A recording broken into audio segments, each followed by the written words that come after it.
이시안의 읽은 척 책방. 안녕하세요. 성신여대 겸임교수이자 지식편의점 시안책방의 주인 이시안입니다. 오늘 소개해드릴 책은요, 일단 경고부터 하고 시작할게요. 독서 초보이신 분들, 그러니까 게임으로 치면 튜토리얼 레벨이나 비기너 레벨이신 분들은요, 일단 이 책을 직접 읽으실 생각은 접어주시길 바라겠습니다. 적어도 중급 이상 된다 하시는 분만 이 책을 직접 읽어주세요. 이 책이요, 전형적으로 책 읽기 의욕을 똑 꺾어버리는 한 중간왕 정도 레벨의 책이라고 보시면 되겠습니다. 버지니아 울프의 델러웨이 부인이에요. 이렇게 읽기 쉽지 않은 책을 굳이 소개해 드리려고 생각한 것은요, 이 책이 코로나 시대에 유행하는 책 중 하나이기 때문입니다. 한국은요, 코로나 때문에 가장 유행한 소설이 패스트인 반면에 미국에서는 델러웨이 부인이 특수를 누렸다고 합니다. 세 가지 이유가 있었는데요. 첫 번째는 델러웨이 부인의 가장 첫 번째 문장 때문이에요. 소설의 첫 문장이요, 꽃은 자신이 직접 사겠다고 델러웨이 부인이 말했다인데요. 이 문장 때문에 뉴욕에서는요, 다른 사람들 집 문 앞에 꽃 한 송이와 그리고 이 책을 놓아두는 유행이 있었다고 합니다. 어려운 시기를 잘 견뎌보자는 이웃에 대한 격려였었죠. 두 번째 역시 이 문장 때문인데요. 이 문장이요, 손소독제는 자기가 직접 사겠다고 델러웨이 부인이 말했다, 또는 마스크는 자기가 직접 만들겠다고 델러웨이 부인이 말했다 하는 식으로 패러디가 많이 되었다고 하네요. 그래도요, 그 문장 하나 때문에 유행할 만한 책은 아니지 않는가 하는 의문이 좀 남습니다. 그래서요, 세 번째 이유가 결정적인데요. 이 소설의 주인공인 델러웨이 부인이 스페인 독감에 걸렸다가 살아났다는 설정이 있기 때문이에요. 약 5천만 명에서 1억 명 정도가 이 스페인 독감 때문에 사망했다고 하는데요. 그 유행이 1918년이나 19년 이런 때거든요. 이 소설이 1923년 런던이 배경이라서요, 스페인 독감 후 한 5년여가 지난 시점이라고 할 수 있습니다. 델러웨이 부인은요, 이 독감에 걸려 죽어가다가 살아난 사람인 거예요.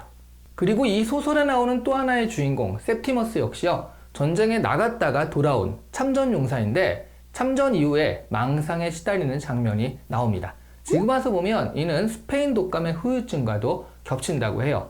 전쟁터에서도 엄청나게 유행을 했거든요. 그러니 셉티머스 역시 스페인 독감에 걸렸던 사람이라고도 생각할 수 있습니다. 그런 이유들 때문에 코로나 시대에 다시 조명된 작품인 거예요. 그런데 이 소설의 줄거리를 이야기하는 것은 매우 어렵습니다. 제가 너무 헷갈려서요, 인터넷을 좀 찾아봤거든요. 줄거리를 정확하게 정리한 게 거의 없더라고요. 대부분 델러웨이 부인의 의식의 흐름에 따라 하루에 일어난 일이다 라는 식으로 정리를 해놓았는데요. 그 정도면요, 이렇게 헷갈리지 않습니다. 이 소설을 정확하게 이해하려면 영화적 기법을 상상하면 좋을 것 같아요.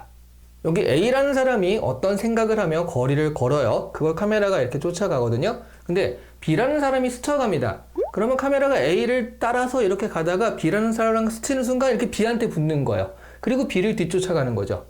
B의 생각을 또 따라서 서술해요. 그러다가 B가 계단을 올라가잖아요. 근데 C가 계단을 내려옵니다. 그러면 이 카메라가 탁 여기서 바꿔가지고 C를 따라서 다시 쫓아가는 식입니다.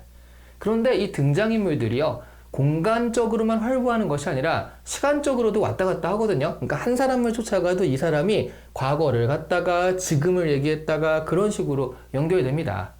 그런데 이 C가 또 다시 A와 연결이 되면서 또 A의 생각을 따라 서술하는 거죠. 그러니까 이렇게 계속 돌고 한 사람뿐만 아니라 이 사람 저 사람의 생각을 갑자기 틱틱틱 점프하면서 따라가는 거예요. 예전에 놀면 뭐하니라는 예능이요, 한 사람이 카메라를 다른 사람에게 넘기면 그 사람이 또 알아서 촬영하다가 그리고 또 다른 사람한테 넘기면 또 그 사람이 알아서 촬영하는 식으로 이렇게 릴레이 카메라 같은 것을 했었는데요. 딱 그런 느낌이라고 보시면 돼요. 이렇게 설명하니까 재밌어 보이잖아요. 꼭 그렇진 않습니다. 카메라가 넘어온 뒤에는 그 인물들의 의식의 흐름에 따라 이야기를 전개하니까 사실 굉장히 산만한 편이에요. 그러다가 가끔 런던의 빅벤이 울리면 주의가 환기되기도 합니다. 끊임없이 소설에서는요, 중간중간에 빅벤의 종소리가 나와요. 주인공은 델러웨이 부인이 맞지만요, 근데 이 책의 줄거리를 델러웨이 부인을 따라서 하루 종일 이걸 서술했다라는 식으로 정리하면 안 되는 게, 델러웨이 부인의 생각은요, 이 책의 일부일 뿐이고 정말 계속적으로 여러 인물들의 의식의 흐름을 따라 책이 서술되고 있습니다. 그래서 책의 내용에 집중하기가 좀 어려워요.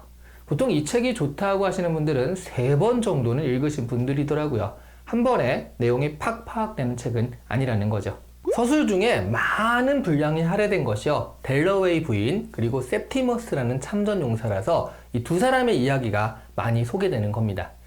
옛날에 델러웨이 부인, 그때는 이름이 클러리서였으니까요, 클러리서에게 구애했던 피터라는 사람도 나오거든요. 꽤 많은 분량이 나옵니다. 하지만 피터는요, 매개자에 가까워서 델러웨이 부인과 다른 사람을 연결하는 역할, 그러니까 셉티머스에게로 카메라를 넘기는 역할 같은 것들을 하는 경우가 많습니다. 델러웨이 부인이요, 저녁에 있을 파티를 준비하는 하루 동안의 일이 이 소설의 배경입니다. 델러웨이 부인은 상류층으로요, 그의 파티에는 런던에서도 난다 긴다 하는 사람들, 심지어 수상까지 옵니다. 반면 셉티머스는요, 참전 후 망상에 시달리다가 결국에 자살을 하고 마는 사람인데요. 이 책에서는 델러웨이 부인과 셉티머스가 직접적으로 교차하는 지점이 전혀 없습니다. 마지막에 델러웨이 부인의 파티에 참석했던 의사가 늦게 오면서요, 한 젊은이의 자살 때문에 늦었다라는 이야기를 전하며 델러웨이 부인이 그 감정을 공유하는 것 정도가 유일한 교차점이에요. 도대체 버지니아 울프는요, 이 소설을 통해 어떤 말을 하고자 한 걸까요? 사실 저는 개개인의 사연에 집중하기는 좀 힘들었지만 뭔가 전체적으로 책을 읽으면서 왁자지껄한 도시의 활기 같은 것을 느꼈습니다. 인생의 활기라고도 할 수 있고요. 이 소설에서는요, 가장 많은 분량과 가장 극적인 장면을 차지하는 두 사람이 델러웨이 부인과 셉티머스이기 때문에 많은 사람들은 델러웨이 부인에 대해 이야기할 때 이 두 사람을 비교하게 됩니다. 버지니아 울프 자신도요, 이 소설을 통해 삶과 죽음, 그리고 정상과 비정상에 대해서 이야기하겠다고 했어요. 삶과 정상은 델러웨이 부인이, 그리고 죽음과 비정상은 셉티머스가 나눠지고 있는 거죠. 하지만 우리의 삶은 이런 두 극단이 따로 존재하는 것이 아닙니다. 델러웨이 부인이 젊은이의 자살 소식에 감정을 공유하는 장면에서 이 두 가지 극단은 살짝 합일에 이르거든요. 그리고 사실 그전에도 델러웨이 부인은 피터를 통해 셉티머스와 간접적으로 교차한 적이 있습니다.